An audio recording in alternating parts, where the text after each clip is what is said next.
मैंने आपको mod, group, ungroup, median, group, ungroup और ग्राफ तो पढ़ा दिया, ठीक है। लेकिन अब मॉड का ग्रुप और अनग्रुप पढ़ने के बाद उसका भी ग्राफ पढ़ेंगे, ठीक है। सेकेंड ईयर स्टैट्स में हमने कौन सा चैप्टर स्टार्ट किया हुआ है? एवरेजेस। ये जो एवरेजेस का चैप्टर है इसमें हम मीन, मीडियन, मॉड, उनकी टाइप्स को पढ़ते हैं, उनकी ग्राफ्स को पढ़ते हैं, ठीक है। ये सवाल लॉन्ग के अंदर एक आता है, शॉर्ट में 2 भी आए हैं और 1 भी आया है। एक तो आता ही आता है लेकिन 2 भी आए हैं, 2 कम से कम आते हैं, सही है। 3 भी आए हैं बाज वक्त सेक्शन बी में, ठीक है। तो सेक्शन सी में जब ये सवाल आता है, लॉन्ग में आता है, तो उसमें आपसे तीनों चीजें एक साथ पूछता है, मीन, मीडियन और मॉड, तीनों चीजें एक साथ फाइंड करने को पूछता है, ठीक है। और जब हम सेक्शन बी में सवाल देखते हैं तो वो टाइप्स ऑफ मीन या फिर प्रॉपर्टीज ऑफ मीन से रेलेवेंट कोई भी क्वेश्चन पूछा जा सकता है।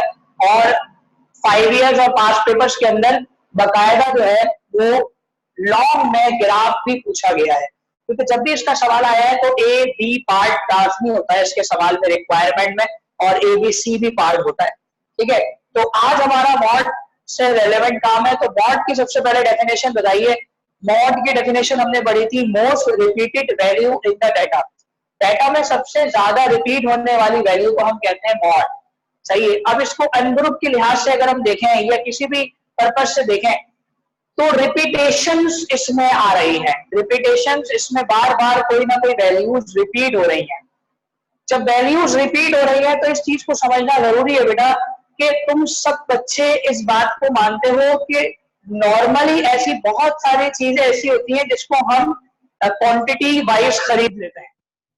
अक्सर मार्केट्स में, शॉप्स के अंदर लोग ये काम करते हैं, बिजनेस के अंदर लोग ये काम करते हैं कि अगर ये मटेरियल मार्कर का बनाया गया है तो वो, या मैंने परचेज किया है तो जहां से मिल रहा था वहां से मैंने सिर्फ ये एक परचेज नहीं किया, मैंने इस जैसे 5 पैकेज ले लिए, और उससे फायदा ये हुआ कि मुझे क्वांटिटी पता चल गई कि मेरे पास जो है ग्रीन 5 है, ब्लू 5 है।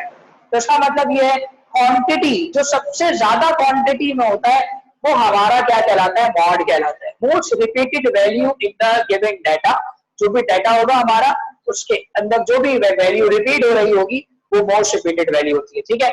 और इसके पीछे बहुत सारे एग्जांपल्स हैं, वो मैं भी आपको आगे सिंपल फ्रीक्वेंसी के अंदर क्लियर करूंगा, ठीक है। तो सबसे पहले जी, सबसे पहले आवाज सबको सही आ रही है भाई? जी, आप तमाम बच्चों ने मॉड के लिए हेडिंग डाल दी है, अनग्रुप का सवाल लिख लीजिए, शाबाश।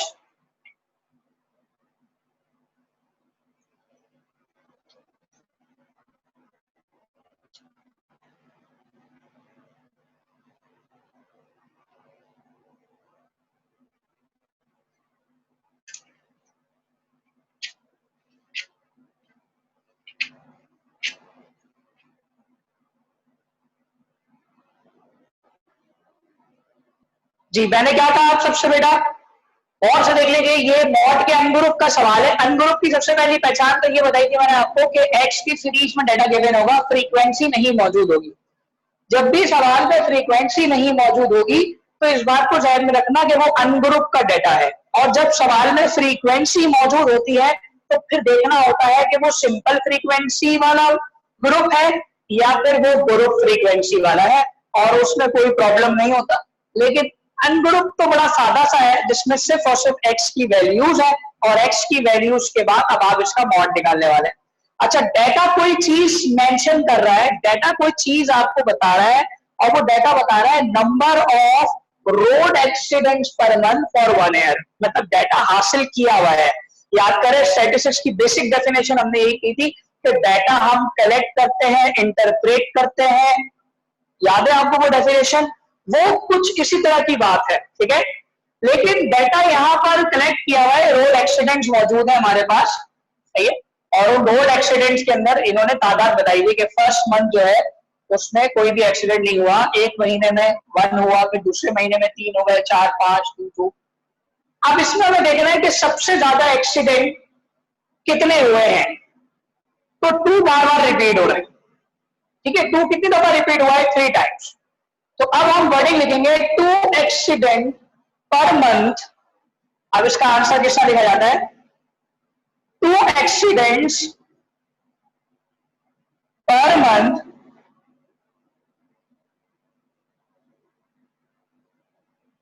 is repeated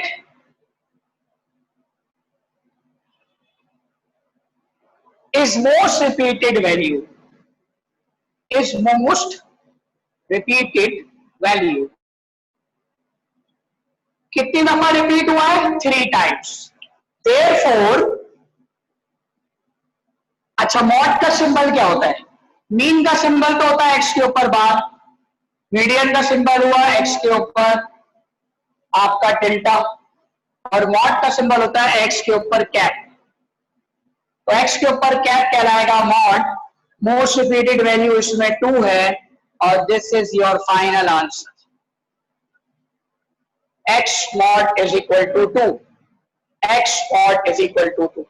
वन ग्रुप में कुछ किया हमने? कुछ भी नहीं किया, बस ये दिखाना है कि मोस्ट रिपीटेड वैल्यू कौन सी है। एक और सवाल करते हैं, नंबर भी एक और है अन ग्रुप का, फिर सिंपल फ्रीक्वेंसी में चलेंगे। ठीक है, number of children's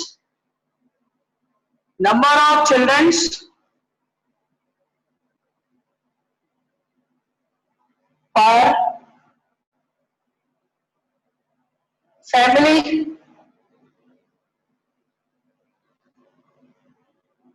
in 20 families, 20 families को इन्होंने एक नंबर ऑफ चिल्ड्रन उसके कैलकुलेट किया है, इन्होंने डाटा कलेक्ट किया है जिसमें नंबर्स है आपके पास 6, 3, 3, 2, 5, 5, 8, 5, 0, 4, 3, 5, 3, 9, 5, 3, 4, 5, 1, 3। काउंट कर लीजिए, सबसे पहले चेक कर लीजिए कि डाटा 20 फैमिलीज का है भी या नहीं है। तो 1, 2, 3, 4, 5, 6, 7, 8, 9, 10, 11, 12, 13, 14, 15, 16, 17, 18, 19, 20। अब इसमें ये देखना है कि सबसे ज्यादा चिल्ड्रंस कहां पर मौजूद है। अगर मैं 3 की बात करूं, 1, 2, 3, 4, 5, 6, 6 टाइम्स आ रहा है 3। 5 की बात करूं, 1, 2, 3, 4, 5, 6, 5 भी 6 टाइम आ रहा है। इसका मतलब इससे भी ज्यादा कोई नंबर गिवन है, तो इससे ज्यादा नंबर कैसे पता चलेगा? 6 तो हमारे पास रिपीट हो ही नहीं रहा। 2 की बात करें तो 2 भी रिपीट नहीं हो रहा, 8 की बात करें तो 8 भी रिपीट नहीं हो रहा, 4 की बात करें तो 4 2 दफा रिपीट हो रहा है, और 9 रिपीट नहीं हो रहा, 1 भी रिपीट नहीं हो रहा। तो इसका मतलब यहां पर अगर सबसे ज्यादा रिपीट होने वाले नंबर 2 है, तो बेटा आपका मॉड 2 नंबरों का हो गया। आपका मॉड 2 नंबर से हो रहा है, 2 नंबर जिसमें मॉड में रिपीटेड वैल्यू में शामिल हो जाएंगे। समझ में आ रही बात? तो अब आप इसका आंसर लिखेंगे, both 3 and 5, both 3 and 5 are most repeated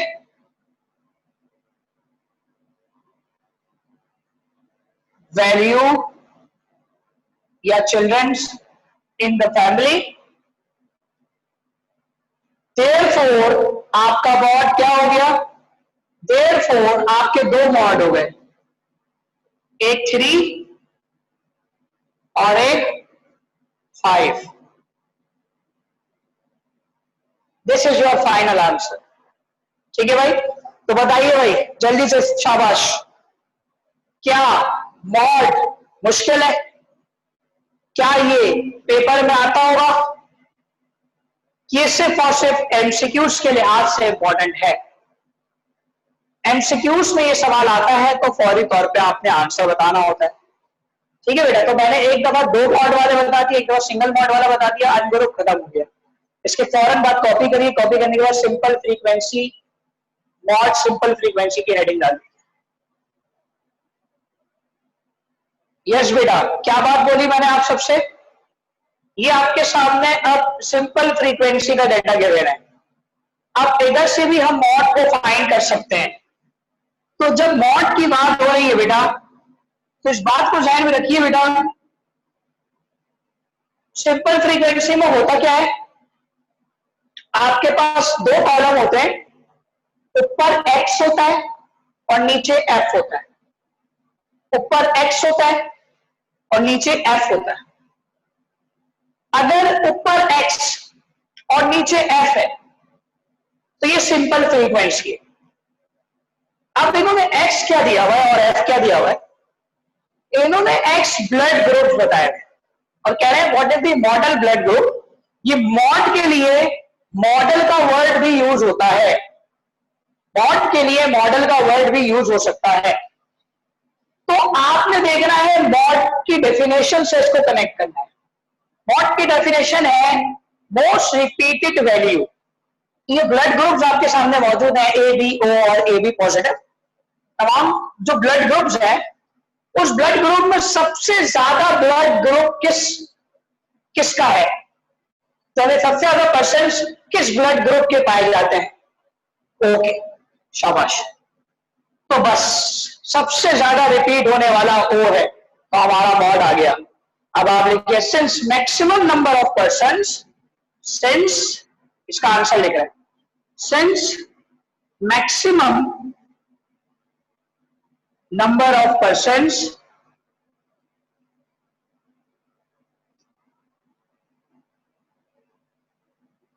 thirty five है। मैक्सिमम नंबर ऑफ पर्सन क्या है, 35। ब्रैकेट में आप मेंशन करोगे हैव ब्लड ग्रुप ओ। ओ इसका ब्लड ग्रुप सबसे ज्यादा है, देयरफॉर मॉड या मॉडल वैल्यू क्या हो गई, मॉडल वैल्यू 35 हो गई, सॉरी मॉडल वैल्यू ओ हो गई, मॉडल वैल्यू ओ हो गई। यहां ओ क्यों लिख रहे हैं, क्योंकि तादाद सबसे ज्यादा किसकी है, ओ की। यहां पर जब अल्फाबेट आ जाए तो फिर आप वो अल्फाबेट बताओगे जो सबसे ज्यादा रिपीट हो रहा है। अच्छा इसमें यह भी इशू है क्या सर हमेशा अल्फाबेट ही आएंगे, तो ऐसा नहीं है। नंबर आ जाए कोई ऊपर, सपोज कर लो कि 5 एक ऐसा नंबर है जो 35 टाइम्स रिपीट हो रहा है। 35 टाइम्स अगर रिपीट हो रहा है तो इसका मतलब ये हो गया कि 5 इज अवर मॉड, 5 हमारा आंसर हो गया। इसकी प्रैक्टिकल एग्जांपल्स में एक एग्जांपल मैंने जब इस चैप्टर को स्टार्ट किया था तो उस वक्त मैंने आप सबको बताया था, अभी फिर दोबारा बता देता हूं आप सबको कि सपोज कर ले एक आप मार्केट जाते हैं कोई चीज परचेज करने के लिए, आप चले गए बाटा शूज की आउटलेट पे चले गए। जब आप वहां जाते हैं तो आपको कोई शू पसंद आता है तो सबसे पहले वो आपसे बोलता है कि अपना साइज बताइए। पाँव का साइज नॉर्मली जो होता है वो 7-8 ये साइज है, 7-8 6 7-8 और उससे बड़े भी है, मतलब 9-10 भी चलता है, 7-8-9 इसको आप कह रहे हैं एवरेज है। तो अगर समझे कि आप या मैं बाटा शूज वाले हैं तो हम जब प्रोडक्ट खरीदते होंगे तो हमारी कोशिश क्या होती होगी कि सबसे ज्यादा पीसेस मुझे 7-8-9 साइज के चाहिए, क्योंकि सबसे ज्यादा लोगों के पास यही साइज है। और अगर बच्चों का साइज है तो बच्चों के शूज होंगे या बच्चों के सैंडल्स होंगे तो उसका साइज उससे भी कम होना चाहिए। तो कहने का मकसद ये है कि जो हमने परचेजिंग करी वो 7-8-9 के शूज की सबसे ज्यादा रिपीट किया, उन्हें सबसे ज्यादा रिपीट किया, उसमें भी हमने सबसे ज्यादा देखा है, सबसे ज्यादा हमने रिपीट किया हुआ 8 साइज 8। नॉर्मली 8 नंबर का पाँव का जो साइज होता है वो मैक्सिमम लोगों का होता है, सही है, मैक्सिमम लोगों का नंबर ऑफ साइज होता है। ठीक है बेटा, तो मेरी बताने का मकसद बेटा आपको ये है कि ये मॉड के लिए एक प्रैक्टिकल एग्जाम्पल मौजूद है। नाउ अब आप रेडी हो जाएं, हम मॉड के ग्रुप पर जाएंगे जो बोर्ड में सवाल आता है।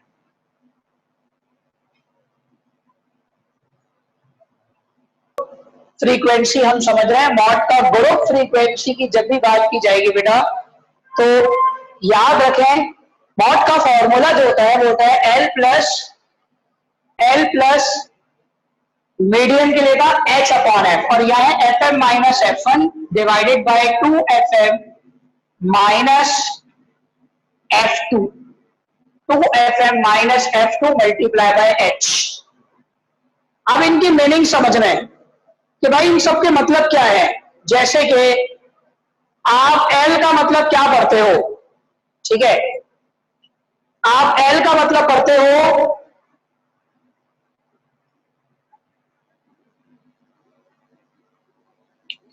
Lower class boundary of model class. अब आपका वर्ड मीडियम क्लास से किसमें कन्वर्ट हो गया, मॉडल क्लास में। एच का मतलब होता है हाइट या विड्थ, हाइट या विड्थ ऑफ मॉडल ग्रुप या मॉडल क्लास, ठीक है। एफएम का मतलब होता है, एफएम का मतलब होता है मॉडल क्लास फ्रीक्वेंसी या फिर हाईएस्ट फ्रीक्वेंसी। कौन सी, हाईएस्ट फ्रीक्वेंसी भी कह सकते हैं, ठीक है। F1 क्या कहलाता है, F1 कहलाता है फ्रीक्वेंसी बाय प्रीसीडिंग या फ्रीक्वेंसी प्रीसीडिंग मॉडल ग्रुप। हर जगह पर मॉडल क्लास या मॉडल ग्रुप आ रहा है। मॉडल क्लास की पिछली वाली और फ्रीक्वेंसी F2 क्या कहलाता है, फ्रीक्वेंसी फॉलोइंग मॉडल क्लास या मॉडल ग्रुप। अब इनके मतलब को समझना है, ठीक है। सबसे पहले तो इसकी मीनिंग के लिहाज से ये बात समझनी जरूरी है कि लोअर क्लास बाउंड्री, जब भी मॉड का सवाल होगा सबसे पहले तो हमें देखना है कि क्लास बाउंड्री है या नहीं है। तो जिस तरह मीडियम में भी हमने बाउंड्री बनाया था, मॉड में भी हम क्लास बाउंड्री को बनाएंगे।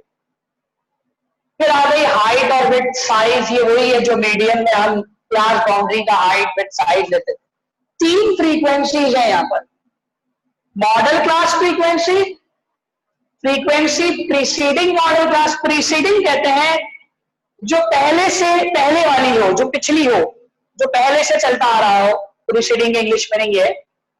तो जैसे हम इसके एग्जांपल ले सकते हैं कि हमारा दीन जो है वो मुकम्मल हो गया और वो नबी पाक सल्लल्लाहु के दौर से चलता आ रहा है, हमारा दीन प्रीसीडिंग पहले से, ठीक है।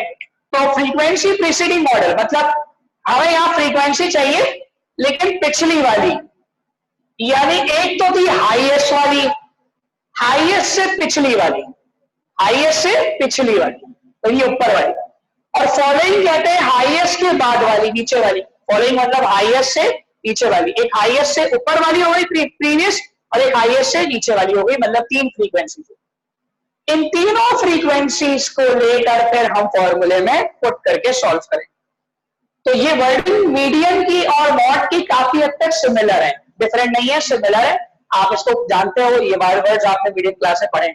जल्दी से आप इसको कॉपी कर लें, इसका स्क्रीनशॉट ले लें, शाबाश।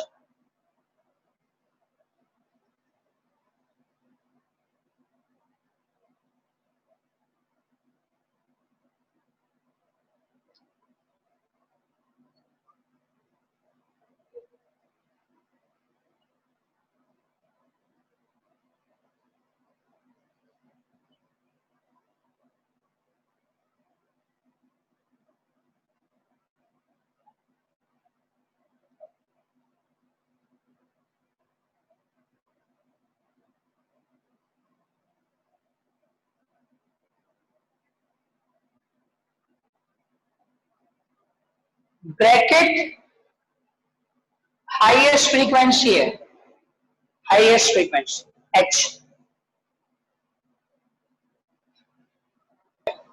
जी जरा सुन लीजिए बात को अच्छी तरीके से।